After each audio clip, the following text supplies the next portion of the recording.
Hello everyone, I am Tacet and welcome to another episode of my Gems of War Let's Play series. Today I'm going to be doing a fun challenge in PvP as well as opening a couple more keys and explaining them. Between videos, as you can see, I started to expand how many kingdoms I have, upgraded them all to 3, and I have my Karakroth, which is my first magic kingdom that I'm going to be getting, up to level 7 already. One thing, once you get to level 25, you can actually unlock every single kingdom in the game, and you can just expand everywhere from that point. And we're almost getting to that point, so we're getting really close to getting every single kingdom unlocked, so that will really help with our mana surge chance and getting more tributes. Right now, one other thing that I did while off camera, well, two other things. For one, I got, with some of my excess gems, without going too far, I got the, spider armor. One reason I did this, and a lot of people were asking, like, how to get, like, easier opponents and stuff in PvP. Well, one of the easiest way early on is to keep your EXP low. You'll see, this armor gives no EXP. Spider armor is a 250 gem that you can get from the in-game shop, and it is the best armor in the game that has absolutely no EXP bonus. So between this and all the treasure maps I've been doing, as well as one arena that I did recently, which gave a decent boost to souls, it's the easiest way to keep your level down so your opponents are easier while your resources are still higher. And one other thing I did was I upgraded my Warlord class all the way to level 20. It is really important to get your Warlord class all the way upgraded. We already have all of these pretty much unlocked after another 3 wins. The main important one, though, is a +4 attack, as you'll see. And once you get them all leveled up, you get +20 to your red mastery for mana surge chance. And the main thing we have here is all of these stats. We have +5 magic when using red weapons. We have +5 attack, +8 armor, and +9 HP. So that is a lot of stats. One other thing that I forgot to mention, which we're a little bit far away from getting, but every single class has a mythic weapon once you get 250 wins. These wins, you don't need to have the hero in your team or anything like that. These wins, as long as you have the class set on your hero, you'll automatically be getting these wins towards this reward. But after 250 wins, you get a mythic weapon. This one deals damage to an enemy, and it boosts it by their attack. It's an okay weapon. I probably won't be using it even once I get it. I might show in like a battle or so, but you don't really need this one too much. It is a good class, but it's not that good of a class weapon. So let's get into the actual... let's take this tribute real quick, actually. And then let's get into a PvP match, so I can show you why upgrading Warlord class is extremely important early on. Like you can see, our Warlord class is level 20, and we're level 20, so we're actually quite powerful right now. What I'm going to do is take on a 3 trophy using only my hero. Just my hero. Just one versus this 4 team, which is an all-marauder team. He has +4 attack and +2 life on all his troops. And we're going to take him out with just our hero. Nothing else. 14 attack, 15 armor, 21 HP, and 10 damage. So let's see if this is actually possible. I think it is, but... And of course we have the red-yellow banner set, so every single red match we're automatically getting this crude club up. So let's see how this does. Let's see how powerful the Warlord class actually is. Consoles, I don't believe you guys have classes yet, but you will be getting them really soon, so this will be applicable to you eventually. So right off the bat, we cannot do much. And I do not even see a safe move that we can do, actually. I think this yellow might have to be it. I'll go for it. You still take the brown there. So we got the skull. Got the key too. And that's a lot of damage. He'll probably take those reds. Oh, never mind. He's going to take the skull. Okay, so we can take those reds. If I take this... Oh, never mind. That won't... Oh, it'll be fine if I take it. He'll still be able to get those reds. So we'll take this. That will be the first one out already.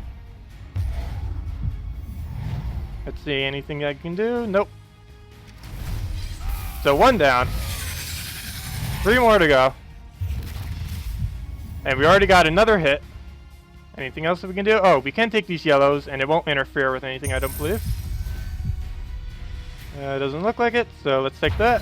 2 down already, using just our hero.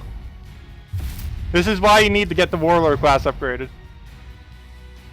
Nothing we can do. Probably want to block his mana though, so he doesn't do anything. So let's take his greens. He'll probably get that cast, but that's not too big a deal. I'll take these blues and hope that a red come down. And none did, but we did get a skull, so maybe a skull will come. Nope. Let's see.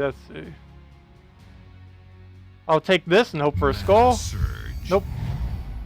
I'll take this brown, so he has his ability up. I'll take these purples again. Nothing again. He'll use that, probably get his ability up, not too big a deal though. He did get more HP, so he's going to be harder to kill. We can take our reds, and that will knock out a good 10 off him.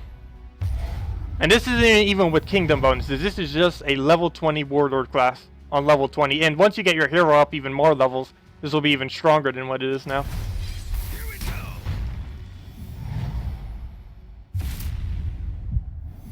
Oh, we got another red. We're just getting them everywhere. And that will take out the goblin. And now it's just 1 versus 1. And he's in one-shot range for my skull damage. So this turned out to be a ridiculously easy match using just 0. Let's take these reds. Looks like I'll just have to double club him instead of skulls.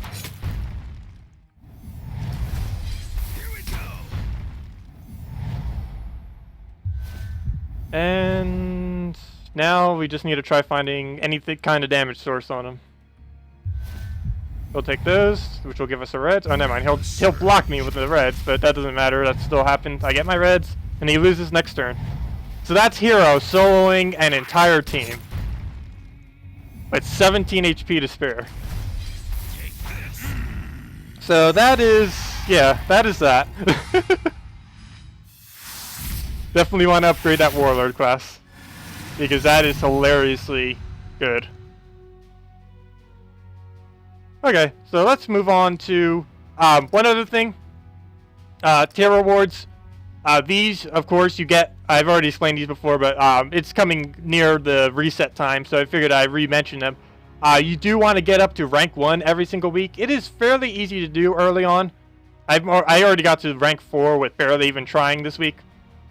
You can definitely get to rank 5 pretty easily, but if you can get that high, you'd pretty much be able to get to 1 too. How they work is every single time you get up to a rank, you can claim these, you get these rewards. They're accumulative. This isn't like the total that you get at the end of the week. You can, every single time you reach up a rank, you get this reward. So by the end of this, you get like 46 keys, a bunch of glory, a bunch of souls, a bunch of gold, everything like that. So you definitely want to get up to rank 1 here.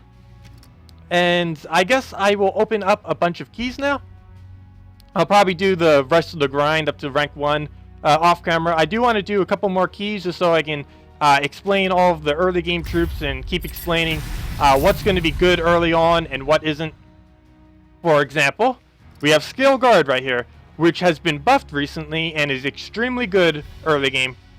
If you can get traits on it, he actually gets empowered, which he starts off with his ability right from the beginning of the match. And what really makes him powerful is he deals damage to an enemy and double if they are poisoned, then poisons them. As we all know, poison is really strong in early game, and that double damage can start doing a lot of damage. You can actually put like 2 of them in your team. You could even have like 3 or 4 of them in a team if you have like his empower trait. He's quite funny to use, but he is really effective early game, and pretty much all game. And of course we have the dire wolf here. A little bit situational, but if you have like a good green gem spawner, it places Hunter's Mark on the first enemy, which any unit with Hunter's Mark on it takes twice as much damage from skulls. So if you have 10 or more green gems on the board, it gains an extra turn, so you can cast Hunter's Mark on a enemy without even wasting a turn.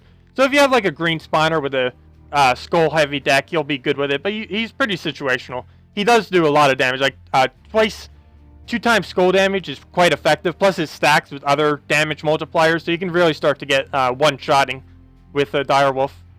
And that's those. So let's get into some of these glory keys that we have stacked up here. Let's see. We have the Sea Troll. He is a little bit weak. For 12 costs, he just doubles the amount of blues on the board. Very situational. There's nothing that you'd really need him for. Valkyrie is fine alone. But if you actually wanted to put him with a Valkyrie, it would be decent since it doesn't have any color overlap.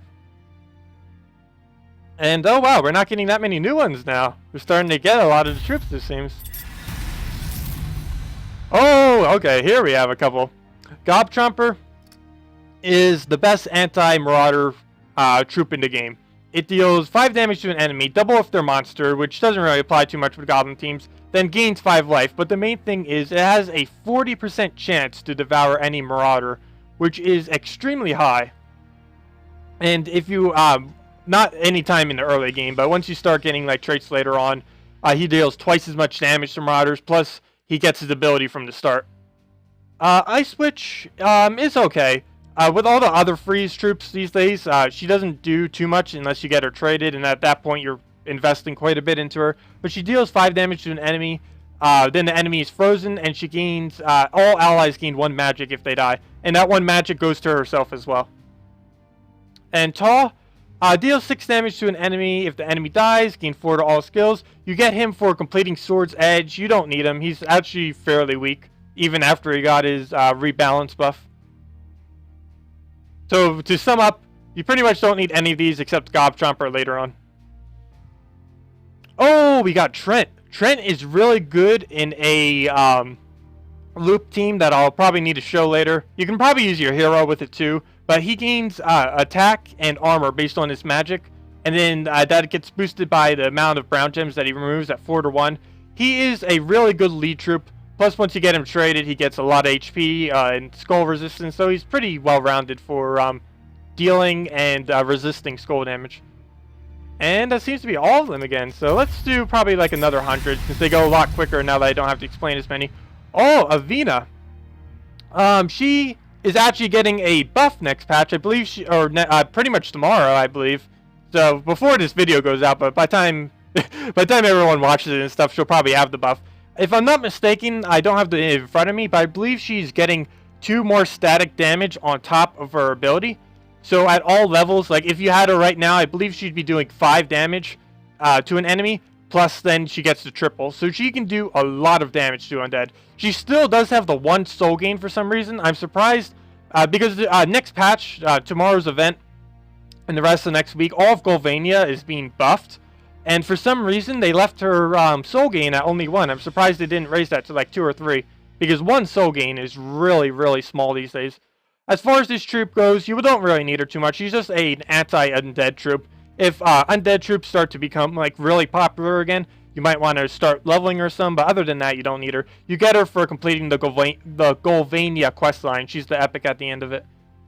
A Green Seer here is actually a really good drop, because you don't get this epic from a questline. She transforms all of a selected color to green and then entangles a random enemy. This works really good actually with things like Direwolf and Goblin teams and pretty much anything that uses a lot of green. Web Spinner, that Venoxia that I got the other day, she'd work pretty good with. And she, actually, another troop she'd work pretty good with, because this is also Forest of Florins, is if you get like a Rowani or 2, you can put her with that. It doesn't have any mana blocking. Plus, you'll be able to feed them a bunch of green gems. And Flame Cannon. Flame Cannon's pretty weak. You don't really need it. It's good in Arena, but outside of Arena, you don't need it. It just deals damage to all enemies, and then a 20% chance to burn an enemy. Hopefully, the entirety of Indana gets buffed soon, because that kingdom really needs some attention. And that's it. So let's just do another 50. Let's hope for a legend or something. These are starting to look pretty plain these days. And we did not get a legend, but we did get Guillory.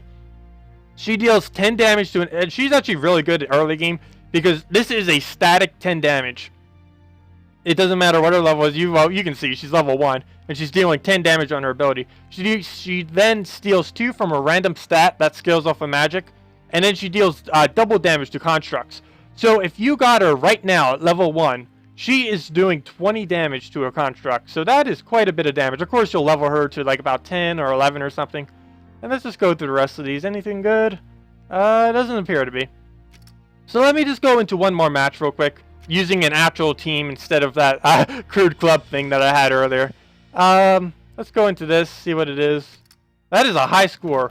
Oh, this is the guy that keeps popping up on my thing for some reason. I have no clue why. Let me go to my normal team that I've been using. The normal team I've been using is actually a farm team that I'll probably be showcasing more in a later video. It's just Hero with Crude Club, Tyree, who will be doing map farming, Ronnie, who will be doing the damage output, and Valkyrie, who will be getting us souls and feeding Rawani mana. You also notice you want to get your Tairi up to level 11. You technically don't need her higher. You might want to get her a little bit higher, but level 11 is the ideal spot because you need to get her to at least 11, because at 11 and higher, she starts to destroy 8 gems. And that's exactly how much mana she currently takes. So she can just use it on green or purple and fill up all her mana back up. So you can just keep cycling them and getting her cast back up to farm more gold and more maps. And of course, we want to get our Valkyrie as high leveled up as possible to get that soul gain as high as possible. I haven't been working on her that much because I've been focusing all my maps and arena to getting Warlord class max. You definitely want to get Warlord class max. If I haven't made that point yet, they definitely need to. This team is actually ridiculous, and I will not be fighting it. Look, he has a Mythic Yeti. Just take a look. This is level 39. Like, I saw, like, a lot of you, like, saying, like, my teams are, like, a little bit strong for my level. It's like, no, it's not. It's not compared to some people out there. Like, this guy is a level, what was it again? I already completely forgot. 39. I keep wasting the 50 on the scout, but I have plenty. He has a Mythic Yeti at level 20 with 2 traits. A Carnex at level 19. A Borealis, this is probably the most surprising one. A Borealis at Mythic somehow. I have no clue how he did this. He must have just bought a bunch of Mythic keys. That's probably how he has the Yeti and the Borealis on Mythic. And then a Vinoxia at level 19. And this was, of course, at level 20. This is an absolutely ridiculous team for a level 39 to have. So I'm just going to have to take on this lower one. Doesn't seem I have much else. As you can see here, here's someone who hasn't been upgrading their Warlord class. A Hobgoblin, a Grave Knight, and a Knight Coronet. So this will be a pretty quick wipe. I'll just do this, and that'll pretty much conclude this. With our crude club, we can one-shot every other troop aside from their hero. I'm not going to take those purples because I want those skulls. Oh, Grave Knight's also getting a buff. Well, I'll be going over all of them during the event thing. But Grave Knight also gets 2 more damage on his attack. So, like, right now, if this was post-update, this would be dealing 5 damage instead of 3. Plus, it would still destroy armor. But I'll be going over all those in my event video this week. Getting ahead of myself. Well, we got a Mana Surge. Like I said, Warlord class also upgrades Reds. So that's increasing our Mana Surge chance on Reds. So that's why Valkyrie got that extra mana there. Let's use our Crude Club, take that out. And at this point, we can one-shot everything with Crude Club or Skull. Let's see. I don't use Brown, but I think I'm going to take it just to get the Cascade. Nothing else. We'll take these Reds. Just want to see how I take it. Let's do it that way. Got that. And nothing else. Valkyrie's almost up, and I haven't even been trying to focus her. Let's take these Browns. Got those purple. Got that skull. Take that damage. And the team is just melting to us. And like I said earlier, you want to get that Tairi to level 11. That's the lowest level she can be to be able to destroy 8 gems, which is exactly how much she needs to get her ability back up. Right there, she already has her ability. So now we can just keep spamming that until we happen to accidentally win. Or until we run out of gems. Like right there, we got our map. Plus she still has her ability. I can't do it again because there's not enough gems on the board, unfortunately. Let's see, 1, 2, 3, 4, 5, 6. Yeah, just not. So let me just end it. Actually, let me end it by taking Reds and hope that that red gets removed. For some reason, the one you click actually doesn't get removed always. It's random even though you click on that one. So just keep that in mind when you're using that ability. Oh, and we got a level. And off camera, I'll be ranking up back to rank 1. I'll probably be doing that every single week now on this account, just to make sure I get those extra glory keys. And you guys should definitely be doing that too, because that's an extra 46 glory keys every single week, plus a bunch of extra, other extra resources. Let's see, I'm going to take this purple. Like right now, I'm just focusing on green, red, and purple, because the weapons there are the best. Also, one thing to mention, well first let's get this Pride Lands real quick.